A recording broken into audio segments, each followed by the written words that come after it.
오늘 했던 뉴스 시사평론가 김종배 씨입니다. 안녕하세요. 안녕하세요. 예, 감사원이 세월호 중간감사 결과를 발표한 게 며칠이죠? 7월 8일이었습니다. 네, 그보다 전인 7월 4일에 박 대통령한테 미리 보고했다 이거죠? 그렇습니다. 이게 이 세월호 침몰사고 대응 실태 이걸 이제 보고를 했다라는 건데요. 예.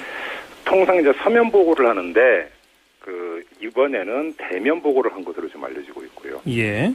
이제 이 7월 8일 아마 중간 감사 결과 내용 아마 여러분들이 기억을 하실 텐데 청와대는 내용이 하나도 없었거든요. 그래서 이제 상당히 논란이 됐었는데. 예. 그래서 이제 이 점을 제기한 사람이 바로 이제 서기호 의원인데 서기호 의원 같은 경우는 이게 사전 조율했을 가능성도 배제할 수 없다. 예. 이렇게 주장을 하고 있는 것이죠. 그러니까 7월 8일 중간 결과 내놓기 전에 대통령께 보고하면서 청와대 거는 뺐을 수도 있다 이런 의혹이다 이거죠? 그렇다고 봐야 되겠죠. 예. 근데 현행 법상에 감사원장이 대통령한테 수시 보고할 수 있도록 돼 있다면서요? 그래서 그렇습니다. 감사원 쪽에서는 이거 못하게 하려면 법을 바꿔야 한다 이랬다면서요? 네, 근데 여기에는 지금 두 가지 허점이 있는데요. 예. 첫째는 이 수시 보고 대통령한테 하도록 되어 있습니다. 하지만 수시 보고를 할 수 있는 대상을 운영 요령에 아주 엄격하게 지정을 하고 있는데 크게 세 가지라고 합니다. 뭡니까?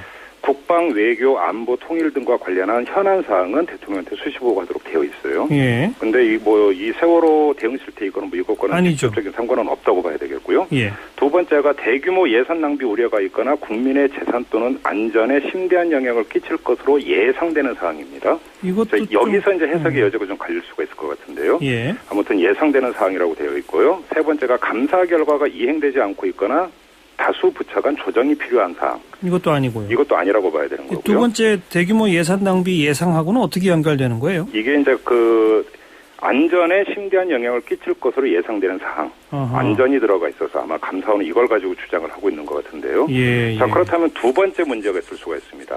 이때 보고한 건 최종 감사 결과가 아니라 중간 감사 결과였습니다. 예. 자, 굳이 대통령한테 중간 감사 결과, 특히나 청와대 같은 경우도 걸려 있는 것이 문제였는데, 예. 이 중간 보고를 할 필요가 있었는가라고 하는 점이 또한 제기가 되는 것이겠죠. 예. 그런데 또 청와대 입장에서는 말이죠. 네. 국민적 관심이 집중된 사안인데 초기에 왜 이렇게 대처를 못해서 구조도 못했느냐. 이거 좀 빨리 밝혀라라고 하는 의미에서 중간 결과라도 좀 빨리 들여다보고 싶어 하지 않았을까요? 그러니까 그럴 수도 있었겠죠. 예. 그럴 수도 있었는데 그렇게 되면 여기서 이제 설명이 안 되는 것이 청와대 비서실이나 국가안보실이 지금 빠져 있는 부분 아니겠습니까? 예. 그러니까 당시에도 이것이 가장 큰 논란의 대상 아니었습니까?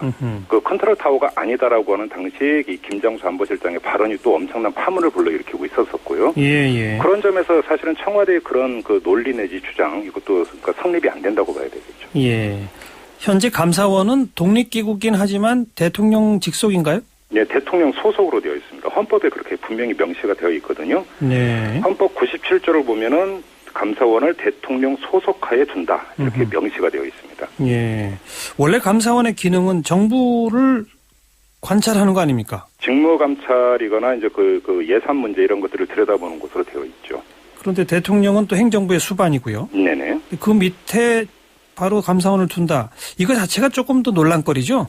이게 옛날부터 좀 논란이 되었던 게 감사원을 대통령 소속하에 두는 것이 아니라 국회 소관으로 뭔가 옮겨야 되는 것이 아니냐. 예. 왜냐하면 감사원의 주된 감사 대상이 행정기관 아니겠습니까? 그러니까요. 근데 행정부를 감시 견제하는 것은 바로 입법부인 국회라고 본다면 예. 감사원을 국회 산하로 두는 것이 맞다 이런 주장은 많이 나왔었는데 예. 이걸 그렇게 바꾸려면 헌법을 개정을 개헌을 해야 되는 것이기 때문에 예. 최근에도 개헌론 나오지만 또 대통령을 딱 잘라 끊지 않았습니까? 예. 이 개헌이라고 하는 게 법률 바꾸는 것처럼 간단한 문제가 아니기 때문에 논의만 무성한 것이죠.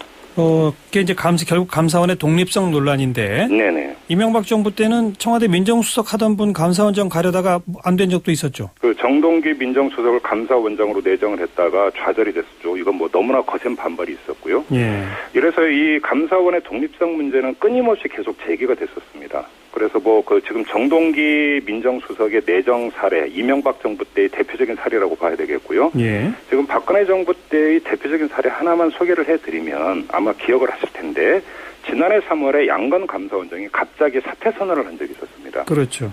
이때 어떤 이야기가 나왔냐면 이 청와대가 특정인을 감사위원으로 임명하려고 하자 양건 감사원장이 이에 반발해서 사의를 표명했다. 이런 설이 돌았습니다. 예. 이게 뭐냐면 지난 2012년 대선 때 선거대책위원회 정치쇄신특위위원을 했고 대통령직 인수위원회에서 정무분과 위원을 지냈던 장훈 중앙대 교수를 청와대가 감사위원으로 임명하려고 한다. 장훈 교수. 예. 그렇습니다. 예. 이때 당시만 하더라도 의혹이었고 설이었는데 황찬영 감사원장 인사청문회에서 이것이 어느 정도는 확인이 됐습니다. 예. 당시 증인으로 나온 김영호 감사원 사무총장이 인사청문회에서 청와대의 그 요청이 있었다.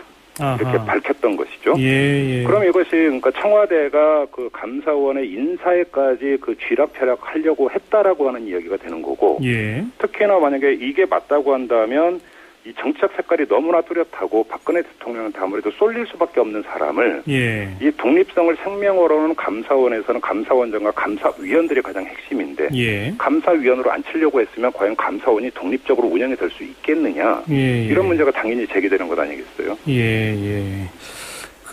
결국은 이제 대통령 직속을 국회로 바꾸거나 하는 문제 개헌 관련 사안이라 뭐 차제 개헌 얘기도 조금씩 나오니까 좀 집중적으로 검토해 볼 대상이 되는 것 같고요. 어제 국정감사 얘기를 잠깐 해드리지 않았습니까? 예. 만약에 감사원이 국회 소속으로 간다면 여러 가지 문제가 풀릴 수가 있습니다. 왜냐하면 국회 입장에서는 감사원을 통해서 행정부를 좀 더 전문적으로 예. 상시적으로 들여다볼 수 있는 것 아니겠습니까? 예, 예. 그럼 사실 국정감사의 허점도 상당 부분이 상쇄가 될 수가 보완할 수 있는 있는 거죠. 예. 그나저나 감사원의 세월호 최종 감사 결과는 언제 발표됩니까?